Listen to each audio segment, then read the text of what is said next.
ज्योतिष और जीवन में आपका स्वागत है। श्री गुरु चरणों में नमन कर श्री गणेश की वंदना करता हूँ। आज का समय कार्य की दृष्टि से, व्यवसाय या नौकरी, कुछ भी समय की बहुत समस्या सबके पास।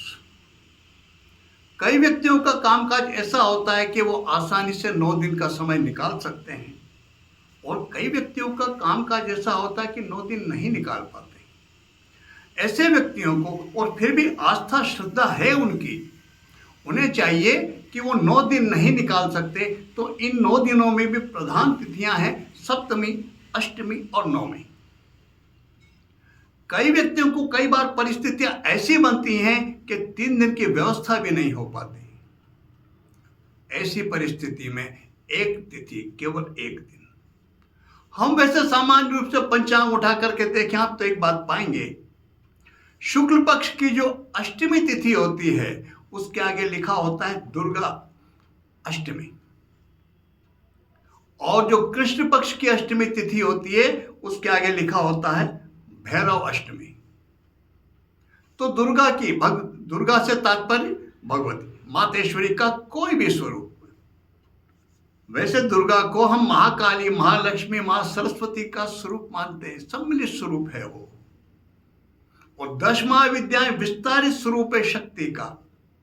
तो हम किसी भी स्वरूप की उपासना करने वाले हों, कुछ परिस्थितियां ऐसी बन रही कि 3 दिन का समय नहीं बैठ पा रहा किन्हीं भी कारणों से, तो ऐसे साधकों को, ऐसे व्यक्तियों को चाहिए कि वो एक तिथि, केवल अष्टमी तिथि, जब केवल एक दिन ग्रहण कर रहे हैं, एक ही दिन, तो फिर इस बात का हमें ध्यान रखना चाहिए कि अधिकतम जितना कर सकते हैं उस एक दिन में करना चाहिए।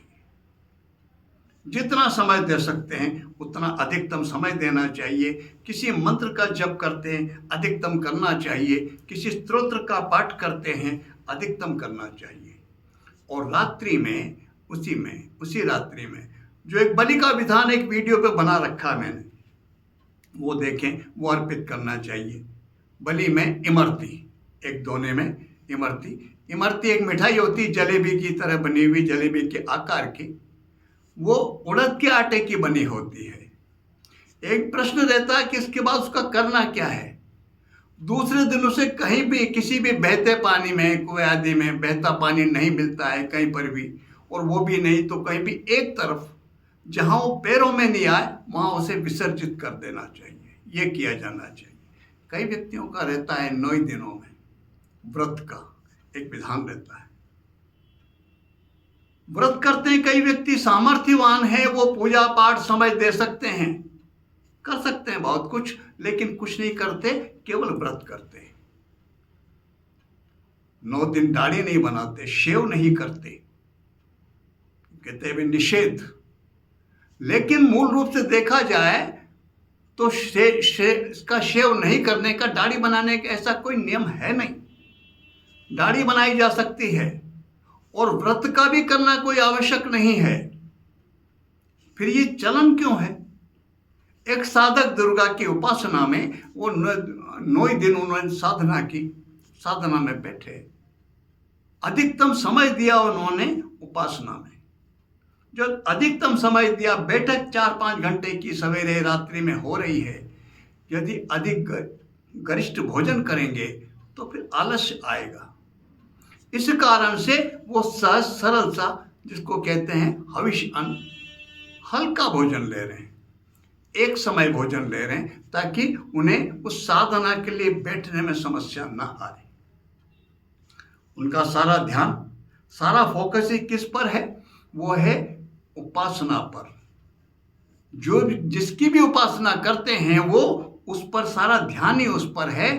तो ध्यान अपने ऊपर नहीं, फिर कहाँ ध्यान है कि मैं दाढ़ी बनाऊं अपनी या शेव करूं। उस परिस्थिति में दाढ़ी नहीं बन पाई तो 9-10 दिन में स्वाभाविक सी बात है दाढ़ी बढ़ ही जाएगी, बढ़ जाती है। अब जब उठते हैं व्यक्ति तो लोग बाग देखते हैं कि इन्होंने 9 दिन तक शेव नहीं किया, दाढ़ी नहीं बनाई, तो नवरात्रा में दाढ़ी नहीं बनाना चाहिए। फर्क है कि उन्होंने दाढ़ी बना नहीं पाए। क्यों? क्योंकि उनका अधिक समय साधना में बीता, और हम केवल दाढ़ी नहीं बना रहे और कुछ कर नहीं रहे, ऐसी कोई परिस्थिति ही नहीं।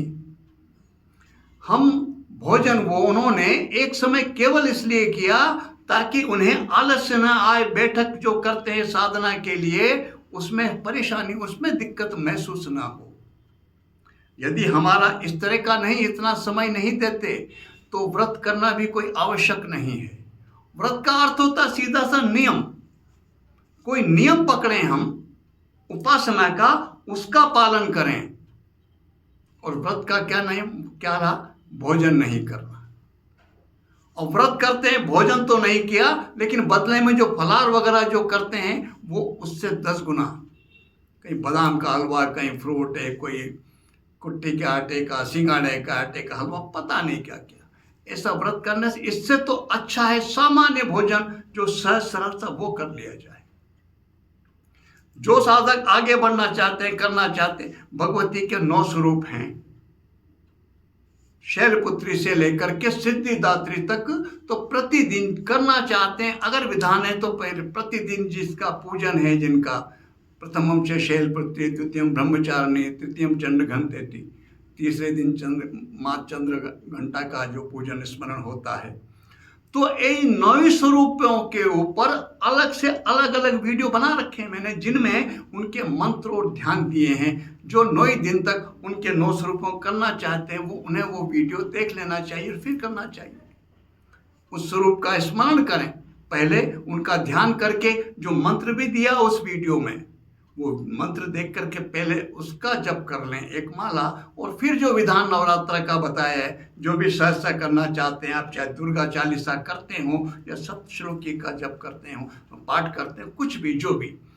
प्रथम दिन शैलपुत्री, तो जैसे दूसरे दिन ब्रह्मचारिणी, जिस दिन जिस तिथि को जो स्वरूप है उसका पूजन कर लेना चाहिए। विशिष्ट हमको आगे ही बढ़ना है। तो साधना के क्षेत्र में चालीसा किसी भी देवता की पढ़ के देख लें आप, उसमें केवल उनकी महिमा का गुणगान होता है, लेकिन ये प्रारंभिक चरण है।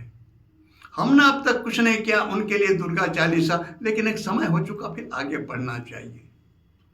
सप्तशती चंडी पाठ, वो श्रेष्ठतम उपासना, भगवती दुर्गा का उपासना का श्रेष्ठतम, लेकिन सीधे उस पर जाने में समस्या आएगी, नहीं, पाठ करने में भी दिक्कत आएगी। हम थोड़ा सा प्रयास करें उसको धीरे धीरे पढ़ने की। संस्कृत का जिनको अभ्यास है वो पढ़ सकते हैं सहज से, जिन्हें नहीं है अगर वो सीखना चाहे तो वो भी सीख सकते हैं।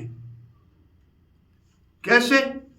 उसके लिए सीधी सी बात, सबसे पहले पुस्तक लाएं, पढ़ने का प्रयास करें, कहीं अटकेंगे, क्या अर्थ है, हम उसमें अर्थ भी दिया हुआ नीचे वो पढ़ सकते हैं। मैं समझता हूं कि आप जितने भी दर्शक हैं बहुत अधिक शिक्षित हैं मुझसे। जब मैं कर सका, मैंने कर लिया, आप क्यों नहीं कर सकते? आप भी कर सकते हैं। प्रश्न सिर्फ ये, हमारे सवाल इस बात का कि हम कर पाएंगे या नहीं कर पाएंगे, वो इस पर निर्भर करता है कि हमारा संकल्प क्या है। हम सोचें इस बात को कि मुझसे नहीं हो सकता, तो निश्चित नहीं होगा। आप ध्येय बनाते हैं कि मुझे ये करना है, तो अवश्य होगा। तो ध्येय बनाइए कि मुझे आगे बढ़ना है, मुझे करना है, तो अवश्य होगा। उसमें कुछ भी ऐसा नहीं जो नहीं हो सके। आपको ये सोचना चाहिए, मैं अपनी ये बात करूं, मैं कोई कर्मकांडी पंडित रहा नहीं, मेरे परिवार में इस तरह परंपरा से इस तरह से कर्मकांड, अनुष्ठान वगैरह, पूजन का ऐसा कोई क्रम रहा नहीं, फिर भी मैंने कर पाया, मैं जो मुझसे बन सका। तो वो क्यों? मैंने सोचा मुझे करना है, परिस्थितियों ने मुझे मजबूर कर दिया। मेरा तो यूं समझिए, आप एक तरह से कह सकते हैं, सोच सकते हैं, आप परिस्थिति मजबूर नहीं, प्रयास कीजिए। मैंने बहुत विपरीत परिस्थितियों में किया है, शायद ऐसी विपरीत परिस्थितियां किसी की होंगी, और यदि हैं तो मैं शेयर कर रहा हूं जिस तरह से मैं उभरा हूं। मैंने संकल्प किया, मैंने परिश्रम किया, मातेश्वरी की मुझ पर कृपा हुई। आप भी संकल्प कीजिए, आप भी परिश्रम कीजिए, आप पर भी कृपा होगी। लेकिन उसके लिए हमको लगना तो पड़ेगा परिश्रम से।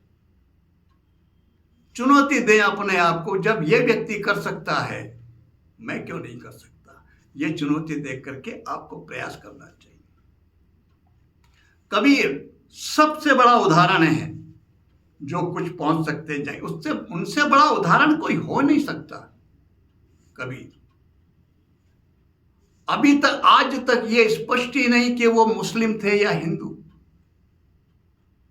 किसी ने उनको जन्म होते ही छोड़ दिया था, एक जुलाहे ने उनको पाला। तो बताइए कहां कुल का अता पता है? कुलीन तो थे ही नहीं। उनने स्वयं लिखा शिक्षा नहीं हो पाई, अशिक्षित, और जीवन भर उन्होंने परिश्रम किया, काम की, मजदूरी की, जुलाहे थे, और वो काम करके अपना परिवार पाला। कोई सन्यास लेकर के जंगल में चले गए हों साधु संत, ऐसा नहीं। और उसके उपरांत जहां वो पहुंचे, अगर देखा जाए तो वो भी एक बहुत स्त्री संत हुए हैं। महात्मा बुद्ध और महावीर स्वामी ये राजघराने से आए, अभिजात कुल से आए, शिक्षा दीक्षा अच्छी हुई। एक हीरा जो जोहरी के हाथ में पड़ जाए, उसको तराशा जाए तो उसकी चमक फिर चौंधी आती है, संसार को चकाचौंध करती है। लेकिन एक हीरा खरड़ वो जैसा खान से निकला है तो वही, उसकी अंतरात्मा तो स्वरूप तो वही है वो, लेकिन तराशा नहीं जा सका तो उसकी चमक नहीं फैलेगी। यही अंतर है। कबीर भी कबीर ऐसा हीरा थे वो जो तराशे नहीं जा सके, इसलिए कबीर पंथ का उतना प्रचार नहीं हुआ। लेकिन एक उदाहरण तो है बहुत बड़ा, वो पहुंच सकते हैं जिनके कुल का पता नहीं, जो शिक्षित नहीं, जो सामान्य अवस्था में संघर्षमय जीवन जुलाहे हैं, प्रयास काम काज करके उन्होंने उपलब्ध, उन्होंने जाना। हम क्यों नहीं जान सकते? हम क्यों कुछ नहीं कर सकते? ये सबसे बड़ा उदाहरण।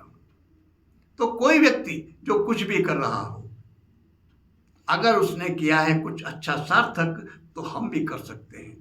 अपने आप को ही चुनौती हमें अपने आप को देना चाहिए। तो आप समझिए इस बात को। और ये 9 दिन का समय जो भगवती की उपासना के आने वाला है, अपनी अंतर चेतना को जागृत करने का विशिष्ट पर्व होता नवरात्रा। हमें इस पर्व का, इस समय का उपयोग करना चाहिए। और जो कुछ 9 दिन में किया, फिर ये नहीं कि 9 दिन इंतजार प्रतीक्षा करें कब तो ये 9 दिन समाप्त हो और मैं जो कुछ कर रहा हूं ये ऐसे छोड़ूं, इसको, इससे पीछा छूटे। ऐसी धारणा रही, ऐसी मानसिकता रही तो कुछ नहीं होगा। इससे बेहतर तो कि ना किया जाए। यह प्रारंभ है। 9 दिन में जो भी हम कुछ करेंगे वो चैतन्य होगा, जागृत होगा। फिर हमको उसे हमारे दैनिक जीवन में नियम से उसको ग्रहण करना है, तभी वो हमको प्रतिफल दे पाएगा। कुछ भी ग्रहण कर लीजिए। यदि हमने 9 पाठ रोज किए हैं दुर्गा चालीसा के, तो फिर प्रतिदिन नवरात्रा के बाद 1 पाठ प्रतिदिन का नियम बना लीजिए। क्रम वही रहेगा। पहले भगवान शिव को नमन करेंगे, फिर दुर्गा चालीसा का पाठ करेंगे और फिर बटुक भैरव का स्मरण करेंगे। ये नियमित करके देखें। यदि आपने कुछ किया, भगवती कृपा करेगी, आगे मार्गदर्शन देने के लिए कोई न कोई अवश्य मिलेंगे। हमें कुछ तो करना पड़ेगा, प्रारंभिक स्टेप तो लेना पड़ेगा। यह लें। मातेश्वरी भगवती आप सब पर कृपा करें। इसी प्रार्थना के साथ मैं आप सबको नमन करता हूं। नमस्कार।